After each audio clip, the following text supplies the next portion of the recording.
Namaku Aisyah.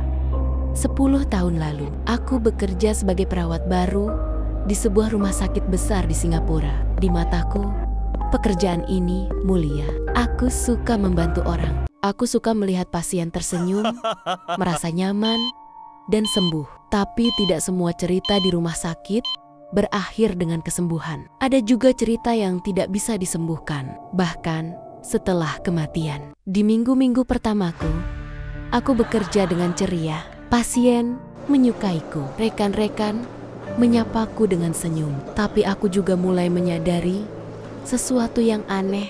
Setiap pagi dan sore, aku melihat seorang perempuan duduk di area lobi, selalu sendiri, tidak pernah berbicara. Tatapannya kosong, seperti sedang menunggu seseorang yang tak kunjung datang. Awalnya, aku tak memikirkannya, tapi makin hari, keberadaannya mulai terasa mengganggu. Kenapa dia selalu ada di sana? Siapa yang dia tunggu? Suatu malam, aku lembur sendirian. Saat berjalan ke halte, aku melihat sosok itu berdiri di bawah lampu taman rumah sakit. Kali ini, aku memberanikan diri menghampirinya. Permisi. Kamu baik-baik saja? Ia menoleh perlahan, wajahnya pucat, mata merah sembab. Aku kehilangan anakku, katanya lirih.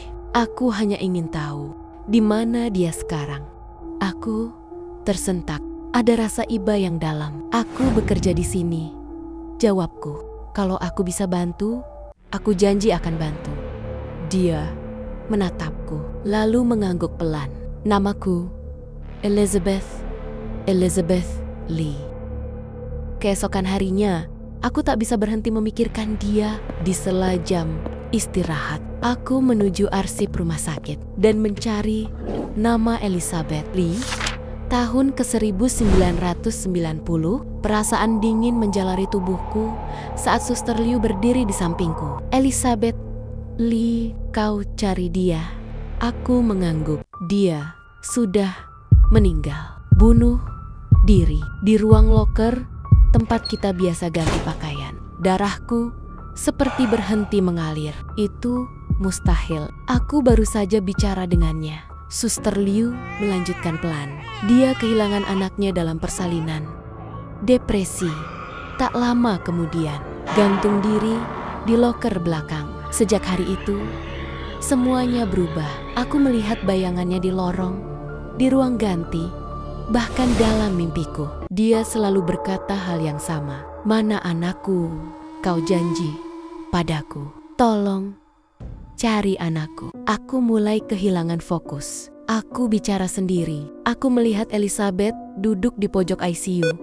Padahal tak ada siapa-siapa. Bahkan saat makan malam di rumah, aku merasa seperti ada seseorang berdiri di belakangku. Nafasnya dingin, tapi tak ada bayangan. Aku mencoba menjauh, tapi Elizabeth selalu datang. Kadang malam-malam, aku mendengar suara tangisan bayi dari ruang kosong rumah sakit. Kadang printer di meja kerja menyala sendiri dan mencetak nama Elizabeth Lee berulang-ulang. Sampai suatu malam, aku tak tahan lagi di ruang rawat.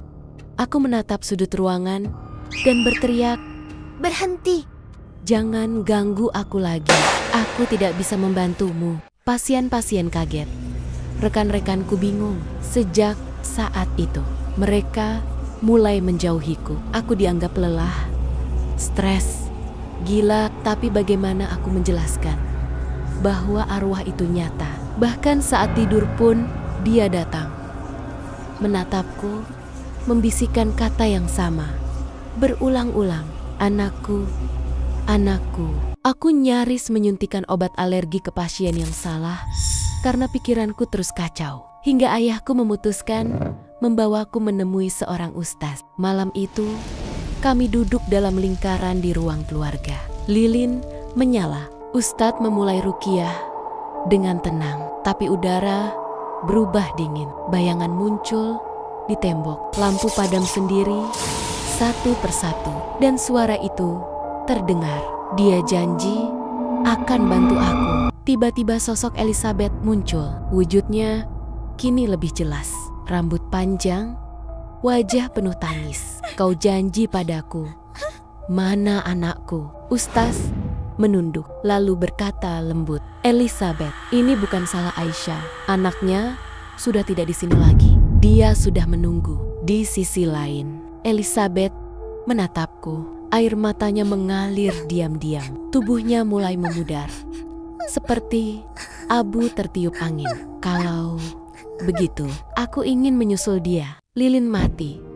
Ruangan kembali terang. Tapi hatiku seolah baru saja dilepaskan dari cengkeraman gelap. Sejak malam itu, Elizabeth tak pernah muncul lagi. Kini, aku sudah menikah, punya anak. Tapi kadang, saat aku melewati lorong rumah sakit yang sunyi, aku teringat padanya. Wanita yang hanya ingin menemukan anaknya. Wanita yang butuh satu janji dari satu orang yang bersedia mendengarkan. Jika suatu hari ada arwah datang kepadamu dan meminta bantuan, akankah kamu menepati janjimu?